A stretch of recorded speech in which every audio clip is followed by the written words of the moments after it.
Is Logan the turning point for the superhero genre? Let's find out.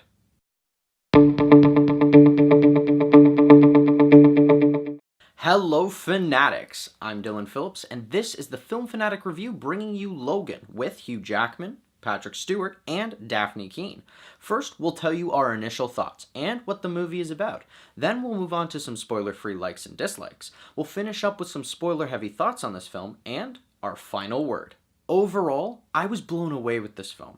I had only seen a couple of trailers for it, and I had heard that it had a vibe similar to the Last of Us video game, but I didn't expect what I saw, especially from a superhero film.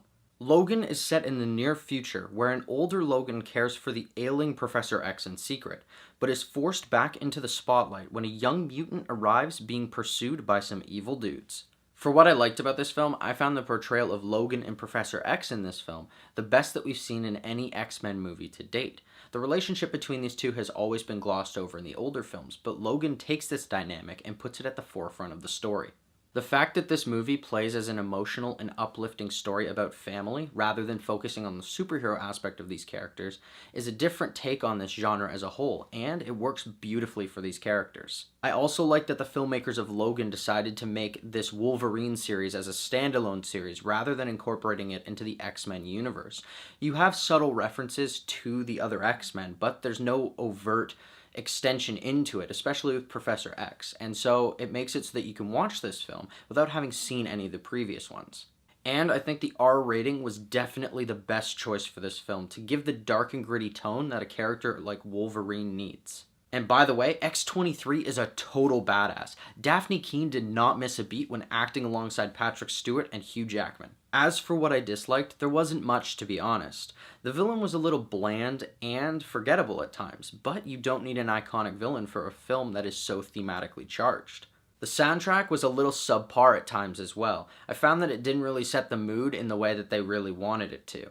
Now, as I said before, they were looking for a grittier tone here rather than a superhero one, so the soundtrack that they used did convey that a little bit better. The last bit I wasn't too fond of was Stephen Merchant's character. I found that he was a little bland, and I just didn't get invested enough in his character.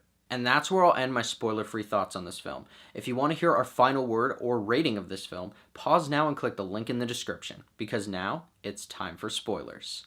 Where else to begin other than the beginning of this film? Yeah, I'm talking about the pre-credits scene with Deadpool.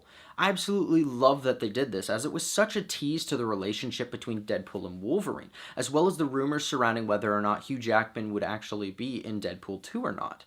And I also love that Marvel continued their trend of having a credit sequence. They just decided to put it pre rather than post to not take away from the emotional impact of the final act. The R rating makes this film infinitely better, adding the extreme violence and gore needed for a character like Wolverine. I especially like the scene where Charles is having his seizure at the casino and Wolverine kills all the guys in slow motion. So cool. The reference to the comics is a fun nod to the franchise, as well as a great way to break the fourth wall, without going over the top and keeping the film grounded. Now to speak about the very heavy spoiler things. First of all, we already knew that Hugh Jackman had declared that this was his last Wolverine movie, but Patrick Stewart had said in recent weeks that this was going to be his last as well, and we thought it was because of an emotional send-off, but in reality, it's because both of these characters die in this movie, which is a big thing for the filmmakers to do, and it made for quite an emotional ending.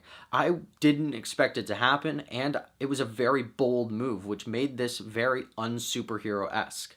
Now, I didn't have much of a problem with the villain in this film because the true villain to me was X-23, the younger, healthier, and more animalistic version of Logan. They did what Terminator Genisys wanted to do, but actually succeeded at it. And it also made it so that Wolverine had to fight his younger self, kind of as like a blast from the past, having to deal with his own demons sort of deal. I especially like the scene where Charles is revealing that he actually remembers what happened in New York, and then all of a sudden he's butchered by X-24. That scene felt like a dream sequence at first, where there was just all this killing, and then you actually knew that it was real, and it's like, oh my god, they actually killed Professor X.